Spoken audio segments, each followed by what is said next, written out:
Hey guys, Captain Rob, Puerto Rico and Great Lakes, and we're at this sea ray that I captain right now, and we're talking about how to properly tie up your boat to the dock.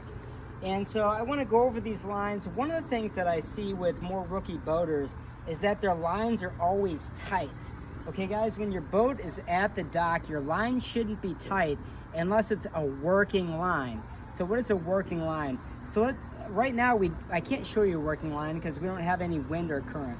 But if the wind, for example, was pushing the boat towards the dock and you had a tight line, that would mean that the line is working. If the line isn't under a load, it should be slack. So if you come over here and you look at the stern lines of this boat, okay, we have one line making sure the boat doesn't come towards the dock.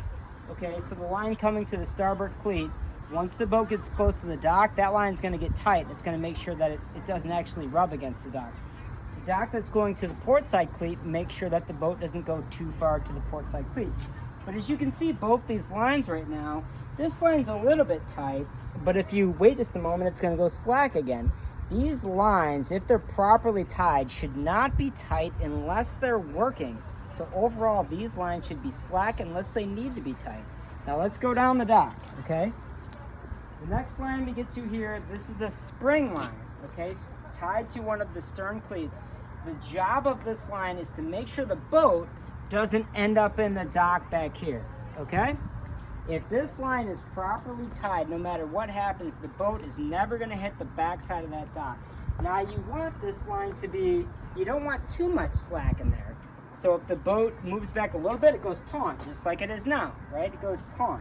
Now that line's not going to be taut all the time. As you can see, it's a little bit loose right now. And if that boat gets pushed back towards the dock, it's going to get taut and make sure it doesn't hit the dock. Now, as you come down the dock here, okay, we have another spring line because we don't care if the boat comes this way a little bit. We just want to make sure it doesn't hit the dock behind the boat. So this is another spring line, making sure the boat stays away from the dock behind the boat. And as you can see, the line is loose, right? It's loose. Now, if wind and current was pushing the boat back, this line would be tight. But right now it's not a working line, so it doesn't need to be tight. And finally, if you come up to the bow line here, the bow line is just making sure the boat stays closer to the dock. Once again, right now it's basically slack. If we had a wind coming from this direction, pushing the boat this way, it would be tight. But that's not what's going on today, so it's loose. So this is a non-working line. So what I'm trying to tell you guys is most people don't tie their boats correctly. When you walk down the dock, if you see a boat that has a bunch of tight lines, it's definitely not tied correctly. Keep in mind, none of your lines should be tight unless they're a working line. Super important, guys.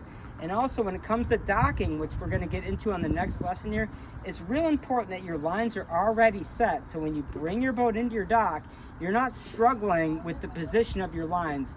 You know, if you put the line into that cleat, your boat is exactly positioned to not hit the dock in front of you or behind you. You know your boat's going to be safe. So it's super important to have your lines tied correctly before you dock. And docking is what we're going to get into on the next lesson. So I hope you enjoyed this. Captain Rob, Puerto Rico and Great Lakes. Keep watching. We got a lot of cool lessons coming up. Hope you guys like it. Make sure you subscribe and like this video, and I'll see you on the next one. Captain Rob, Puerto Rico and Great Lakes. See you on the next lesson.